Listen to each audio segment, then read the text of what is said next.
너희 안에 이 마음을 품으라. 곧 그리스도 예수의 마음이니 그는 근본 하나님의 본체시나 하나님과 동등됨을 취할 것으로 여기지 아니하시고 오히려 자기를 비워 종의 형체를 가지사 사람들 같이 되셨고 사람의 모양으로 나타나사 자기를 낮추시고 죽기까지 복종하셨으니 곧 십자가에 죽으심이라.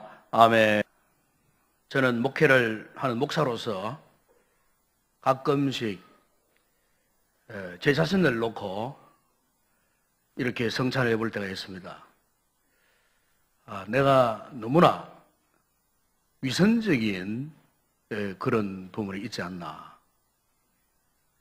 그래서 말하는 거하고 행동하는 거하고 다를 때가 없지 않았을 때에 참 스스로가 그런 자책을 한번 해봅니다. 내가 이렇게 살아서 되겠나? 이렇게 삶을 살아서 되겠나? 이렇게 내가 주님을 섬길 모습을 갖고 어떻게 내가 온전하게 하나님 앞에 바르게 산다고 말할 수 있겠나? 그때마다 참 십자가 주님 앞에 내 자신을 내어놓을 때마다 한없이 부끄러움, 송구스러움을 느낄 때가 있습니다. 여러분, 우리가 성경적으로 보게 되면은 우리 인간의 타락, 이 인간의 이 구원 문제의 이 본질을 보게 되면은 크게는 두 가지 문제입니다. 먼저 하나는 겸손, 그리고 또 하나는 반대로 교만입니다. 우리 모든 성도들이 십자가 앞에 설 때마다 어떻게 생각하면은 우리는 모든 사람은 부끄러운 존재일 수밖에 없습니다. 왜냐하면은 우리 가운데 그 누구도 주님의 십자가에 낮아지심까지 낮아질 사람 사실 별로 없습니다. 우리는 다 흠이 있는 사람입니다. 나름대로 실수도 많이 있고요. 나름대로 조금 잘 나가면은 마음이 우쭐거리고 자랑하고 싶고 교만하고 싶은 본능이 항상 우리의 마음에 꿈틀거릴 때가 많이 있습니다. 그럴 때마다 우리는 십자가 앞에 날 위하여 십자가에서 죽기까지 복종하셨던 낮아지신 그 주님 앞에 서면은 정말 우리는 하나님 앞에 한없는 부끄러운 존재가 될 수밖에 없다는 것입니다. 그럼에도 불구하고 오늘 우리가 우리 자신을 다시 한번 여미고 우리 하나님 앞에 바로 서야 할 이유가 있습니다. 그것은 이제 더 이상 우리는 교만해서는 안 된다는 것입니다.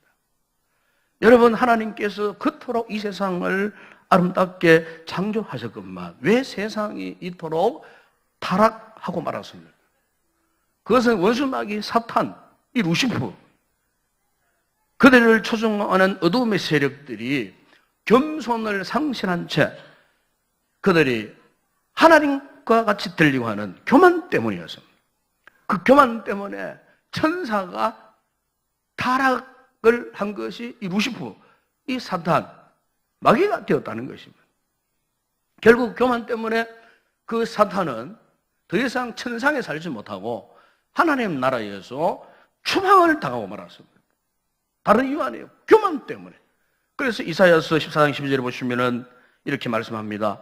너 아침의 아들 계명성이요. 여기 계명성은 사탄을 말합니다. 계명성이요. 어찌 그리 하늘에서 떨어졌으며 네 열국을 엎은 자가 어찌 그리 땅에 찍혔는가. 그 원수 마귀 사탄이 하나님 보좌 앞에서 교만했다가 결국 천상에서 추방당해가지고 이 세상으로 떨어졌고 이 세상 땅에 찍혀버렸다. 찍혀버렸다고 성경은 그렇게 표현을 합니다.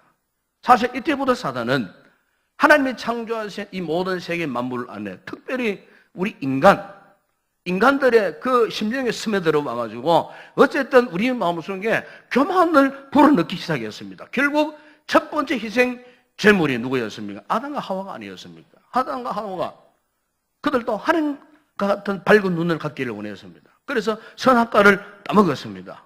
바로 그 교만 때문에 타락했습니다. 이 교만 때문에 그 좋은 에덴 동산에서 결국에는 추방당하는 그와 같은 불행을 우리가 성경에서 볼 수가 있습니다. 그러므로 여러분, 이 교만은 인간의 타락과 원죄의 본질이라고 말할 수 있어요. 여러분, 예수님이 오신 목적이 바로 이것입니다. 교만으로 타락된 인간의 모습을 다시 옛 사람의 모습으로 하나님의 형상으로 회복시키시기 위해서 본래의 겸손한 모습으로 회복시켜 주시기 위해서 예수님이 친히 십자가에서 당신께서 스스로 십자가에 죽으시기까지 낮아지신 모습을 우리에게 그 본을 보여주셨다는 것입니다. 그래서 오늘 보면 여러분 5절과 7절에 보시면 바울은 이렇게 말씀합니다. 너희 안에 이 마음을 품으라. 곧 그리스도 예수의 마음이 그는 근본 하나님의 본체시나 하나님과 동등됨을 취할 것으로 여기지 아니하시고 오히려 자기를 비워 종의 형체를 가지사 사람들과 같이 되셨다고 말씀합니다. 여러분, 예수님의 이 성육신은 한마디로 예수님이 자신을 비워 가신 겸손이라고 그렇게 말할 수 있습니다. 인간을 타락시킨 사탄의 교만이 가져온 저주를 떨쳐부르시기 위해서 교만을 벗어버릴 수 있는 그 강력한 힘, 그 힘이 뭐냐? 바로 예수 그리스도의 겸손인 것입니다. 오늘 우리 성도들은 예수님을 구주로 영접하는 그 순간부터 이미 우리에게는 겸손의 씨앗이 우리 안에 들어와서 뿌리를 내리게 되었습니다. 이 겸손을 통해 갖고 사탄의 손아귀에서 벗어났습니다. 여러분, 우리를요 믿음의 용장으로 세워주는 가장 강력한 무기가 뭔 줄 아십니까? 그건 겸손입니다. 겸손. 그렇기 때문에 오늘 구원받은 우리 성도들은 절대로 스스로 교만에 져서는 곤란해집니다. 왜 그럴까요? 하나님께서 미워하고 싫어하시는 것이 바로 교만이기 때문에. 교만한 자에게 주어지는 형벌은 결국 뭡니까? 하나님과 원수가 되고 하나님을 대적하게 되는 겁니다. 그래서 사도 베드로는 베드로전서 5장 5절에서 권면했어요. 하나님은 교만한 자를 대적하시되 겸손한 자들에게는 은혜를 주시느니라. 여러분, 세상에서 가장 우둔한 자는 바로 교만한 사람입니다. 교만해가지고 하나님을 대적하는 사람이에요. 여러분, 구약성경 다니엘서에 보게 되면은 거기에 바벨론의 느부갓네살 왕의 이야기가 나옵니다. 그는 당시 세계 최고의 제국, 바벨론 제국의 황제였습니다. 그런데 그가 얼마나 교만했던지 자신을 닮은 금신상, 그 크기가 17m나 되는 금으로 만든 금신상을 만들어 놓고 모든 문무백관, 모든 백성들, 모든 주변국들이 다 자신의 금신상 앞에 절을 하도록, 그 금신상을 숭배하도록 그야말로 무수어 불의의 권력을 휘둘렸어요. 그 교만의 극치에 다다랐을 때에 여러분 성경을 보시면은 하나님께서 어떻게 하셨는 줄 아십니까? 다니엘서 4장 32절에 보시게 되면은 이런 말씀이 있어요.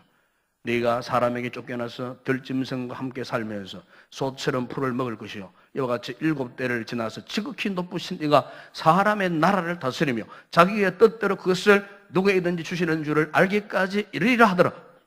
여기 보시면은 교만에 극을 달했던 이 느부갓네살 왕이요, 하나님이 그를 쳐버렸어요. 7년 동안 이성을 잃고 미친 사람이 되어버렸어요.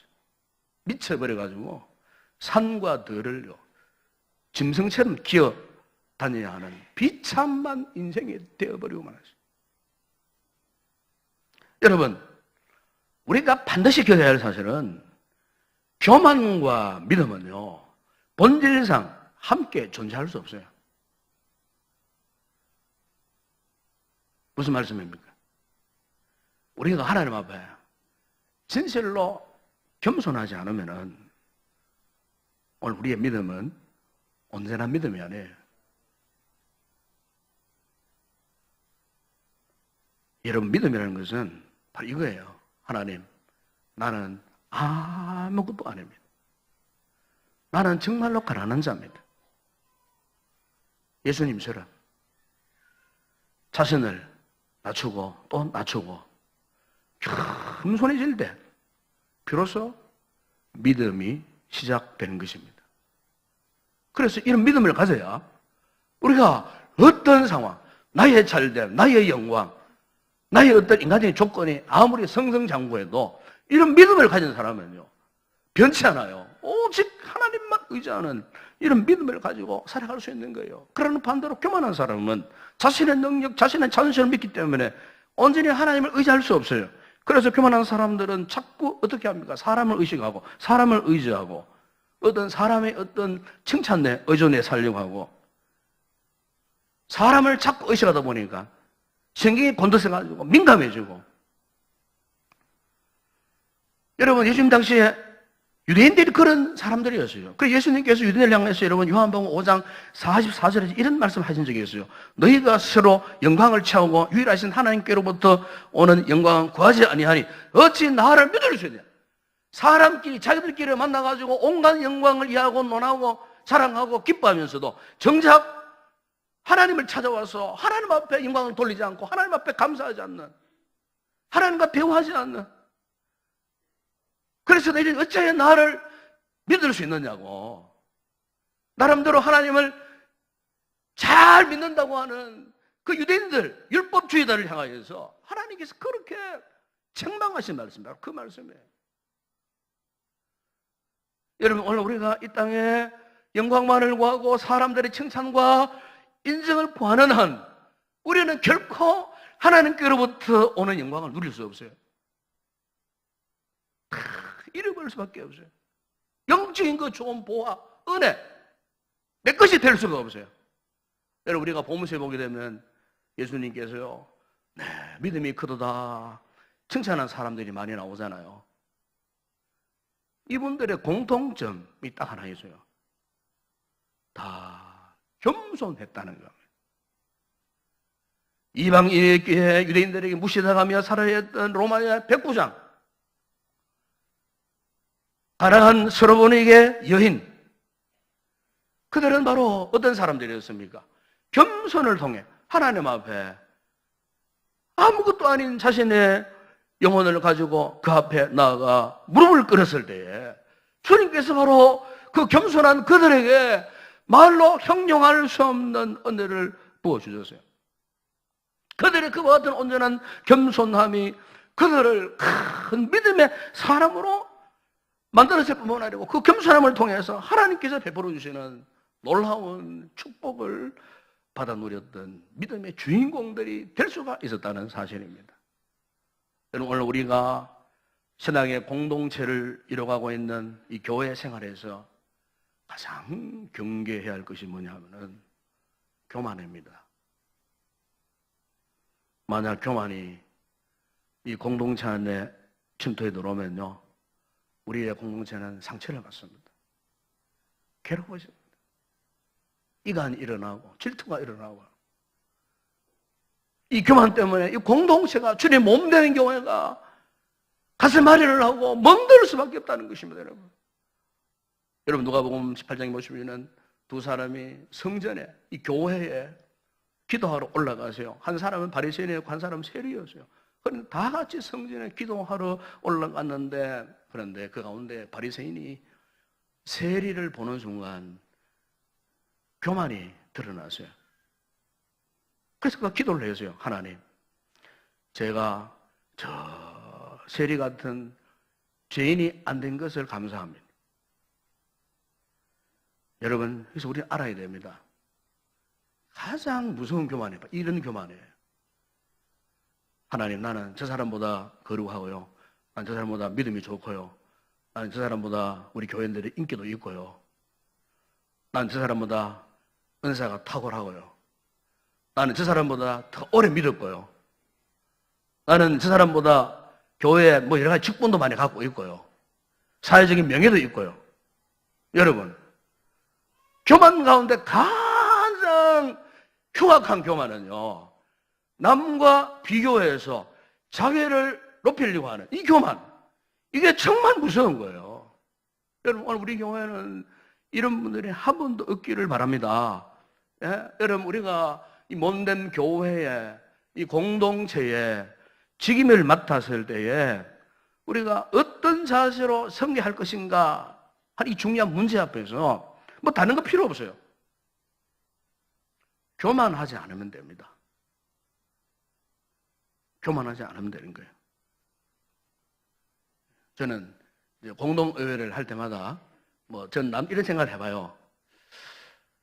회의법상, 진행상, 또 법적으로 어쩔 수 없는 상황이지만은 투표를 해가지고 이렇게 투표 결과가 이제 나오면은 어떻게 됩니까? 순위가 정해집니다. 오늘 우리 2차 이렇게 하게 되면 순위가 정해져요. 저는 사실 공동의회 의장이지만은, 참, 이 교회 안에, 이 그런 공동체 안에 이렇게 사람이 찍은 표를 가지고 순번을 세우고 한다는 것은, 이건 좀 다른 방법이 없을까? 사실 저는 굉장히 내심 불편한 부분이 바로 이 부분이에요. 그러면 이제 어떻게 합니까? 이 회법상 어쩔 수 없는 거잖아요. 또 일꾼을 세우기 위해서는 이런 절차를 거치지 않고서도 세울 수 없으니까. 제가 이런 말씀을 드리냐면은, 우리 성도들은 참 하나님 앞에 모두가 신앙이 탁월하고 또 하나님 앞에 올바로 믿어보려고 하는 분들 아닙니까? 그렇기 때문에 어떤 순번이든 어떤 위치에 있든 절대로 여러분, 우리는 하나님 앞에서 겸손하셔야 돼요. 그 결과 앞에 또 겸손해야 돼요. 마치 내 심장에 주홍 글씨가 새겨져 가지고 일평생토록 그것 때문에 교만한다든지, 일평생 동안에 그것 때문에 내가 의기소침한다든지, 충성하지 못한다든지, 그것 때문에 상처를 받는다든지, 여러분, 그것은 참으로 하나님 앞에 불편한 모습이에요. 이 문제를 어떻게 해소할까? 답은 딱 하나입니다. 우리 모두가 겸손하면 되는 겁니다. 아멘? 하나님 앞에 판단받은 은혜 감사해요. 겸손하면은 회의 진행상 이런 참 불리한 부분이 있다 할지라도 겸손하면은 이 모든 것들이 다 해결되어지는 거예요. 어떤 상황에서 되었든지 간에 겸손해지면은 하나님의 교회를 섬기는 그 이후에는 차별이 없는 거예요. 여러분, 하나님의 은혜에 무슨 차별이 있겠습니까? 우리가 충성하는데 무슨 차별이 있겠습니까? 우리가 이런 주님의 마음을 품고 우리가 교회를 섬긴다면은 바로 오늘 우리 성도들을 통해서 세워지는 우리 일꾼들을 통해서 앞으로 우리 교회가 좀 더 성숙한 모습으로 세워지는 믿음의 공동체가 될 줄로 믿습니다. 여러분, 예수님께서 십자가에 돌아가시기 전에요, 이 제자들은요, 그때까지 하나님 나라가 임할 때에 누가 예수님의 오른편에 앉고 누가 예수님의 왼편에 앉느냐, 이것 때문에 막 다툼이 일어났어요. 한마디로 교만이죠, 교만. 바로 그 순간 주님께서 제자들을 바라보시면서 마가복음 9장 35절 이렇게 말씀하셨어요. 예수께서 앉아서 12 제자를 불러서 이르시되 누구든지 첫째가 되고자 하면 뭇 사람의 끝이 되고 뭇 사람을 섬기는 자가 되어야 해요. 무슨 말입니까? 첫째가 된 사람이 책임이 더 큽니다. 왜요? 더 많이 섬겨야 되기 때문에. 더 많이 섬겨야 됩니다. 우쭐우쭐 교만하지 말고 첫째가 되었다면 더 많이 섬기는 겸손의 모습. 누가복음 22장 27절에 보시면은 앉아서 먹는 자가 크냐 섬기는 자가 크냐, 앉아서 먹는 자가 아니냐, 그러나 나는 섬기는 자로 너희 중에 있느니라 했습니다. 여러분, 예수님께서도 그 하잘없는 12 제자 가운데 스스로 고백하시는 거예요. 나는 너희를 섬기는 자 중에 있겠다. 섬기겠다는 겁니다. 여러분, 그렇습니다. 우리 성도들이 하나님 앞에 이 귀한 직분을 받을수록 더욱 조심해야 할 것은 혹 교만하여 마귀가 우리 영혼의 빈틈을 헤집고 들어와서 시험하는가, 이걸 좀 조심하셔야 돼요. 제가 지난 금요기도회 때도 말씀을 한번 드렸습니다만은 신앙생활에서 참 중요한 것은요, 중심을 지킨다는 겁니다. 오직 예수님이 내 삶의 중심이 되시고 오직 예수님이 내 삶의 주인이 되어야 한다는 겁니다. 그런데 이 중심이 이동될 때가 있어요. 그때가 언제입니까? 그 중심에 내가 주인이 되고 내가 그 중심을 차지할 때. 왜 우리가 교만해집니까? 중심이 주님에게서부터 나에게로 이동될 때 우리는 교만해지는 거예요. 왜 짜증이 납니까? 왜 정짓을 합니까? 왜 분노가 납니까? 다른 이유 없어요. 중심이 이동되어 버리는 거예요. 내가 중심이 되니까 짜증나고 불쾌하고 기분 나쁘고 상처받고. 여러분, 우리가 교만해지는 가장 큰 이유는 우리의 영적 중심이 이동돼요. 여러분, 그러므로 오늘 우리는 우리 영적 중심이 오직 예수님이 되어야 할 줄로 믿습니다. 은혜가 우리의 삶의 중심에 되어져야 한다는 거예요. 그래서 여러분, 베드로전서 5장 5절에 보시면 베드로 사도는 우리에게 말씀했습니다. 젊은 자들아, 이와 같이 장로들에게 순종하고 다스로 겸손으로 허리를 동이라. 하나님은 교만한 자를 대적하시되 겸손한 자들에게는 은혜를 주시느니라. 다스로 겸손으로 허리를 동여. 베드로가 여러분 이 말씀하실 때 그냥 한 게 아니에요. 과거 예수님 살아생전에 어느 날 예수님이 십자가에 달려 돌아가시기 전 그 유월절 전날 밤 요한복음 13장에 보시면은 갑자기 주님께서요 대하여 물을 뜯어오시고 허리에 수건을 들으시고 제자들의 발을 일일이 씻으시고 닦아주셨어요. 처음에는 베드로는 그 의미를 몰라갖고 어떻게 선생님이 나의 발을 닦을 수 있느냐고 내 발을 닦으실 수 없다고 막 거부했어요. 그러니까 주님께서 내가 네 발을 씻지 않으면 너와 나가 상관이 없다 그랬어요. 네. 바로 그 세족식 현장이었어요. 주님께서 제자들을 향해서 하신 말씀이 있어요. 요한복음 13장 14절 17절 보시면은 내가 주와 또는 선생이 되어 너희 발을 씻었으니 너희도 서로 발을 씻어주는 것이 옳으니라. 내가 너희에게 한 것 같이 너희도 행하게 하려 하여 본을 보였노라. 내가 진실로 진실로 너에게 이르노니 종이 주인보다 크지 못하고 보냄을 받은 자가 보낸 자보다 크지 못하니 너희가 이것을 알고 행하면 복이 있으리라. 아멘. 사랑하는 여러분, 기억하십시다. 겸손은 우리 성도들에게 주어지는 주님의 명령입니다. 혹 내 자신이 교만해지지는 않았는지 항상 겸손히 자신을 돌아보며 성찰해야 할 줄로 믿습니다. 사도 베드로가 베드로전서 5장 6절에서 권면해서요. 그러므로 하나님의 능하신 손 아래에서 겸손하라. 때가 되면 너희를 높이시리라. 하나님의 능하신 손 아래. 하나님의 지혜를 받아야 됩니다. 은혜의 지배를 받아야 돼요. 빌보서 2장 3절에서 아무 일이든지 다툼이나 허영으로 하지 말고 오직 겸손한 마음으로 각각 자기보다 남을 낮게 여기고 바라기는 우리 모든 성도들 항상 주님의 이와 같은 겸손함을 본받는 성도들이 되어야 할 줄로 믿습니다. 오늘 체험받는 모든 일꾼들 꼭 기억하세요. 겸손을 바탕으로 해서 죄없는 교회를 잘 섬겨갈 수 있기를 바랍니다. 이미 직분받은 우리 모든 성도들, 교회의 공동체 여러 부분에 수고하는 모든 일꾼들 겸손함으로 허리를 동이고 우리가 죄없는 교회를 섬겨나갈 때에 정말 주님이 기뻐하시는 우리 성도들이 되고 우리 교회가 되고 이런 우리를 통하여서 하나님의 위대한 역사를 반드시 나타내시리라 믿습니다. 기도하겠습니다. 우리 아버지 하나님, 참으로 우리가 하나님 앞에 무엇보다 겸손함으로 하나님의 그런 뜻을 받들어 섬기는 주의 일꾼 되기를 원합니다. 주님의 모습을 본받아서 우리 또한 참으로 낮아져서 겸손함으로 이 시대에 하나님의 거룩한 뜻을 받들고 섬기는 일에 주님의 기쁨이 되어지는 우리 교회가 되게 하시고 우리 모든 교회 일꾼들이 되게 하시고 우리 성도들이 다 되게 하여 주시옵소서. 예수님의 이름으로 기도드리옵나이다. 아멘.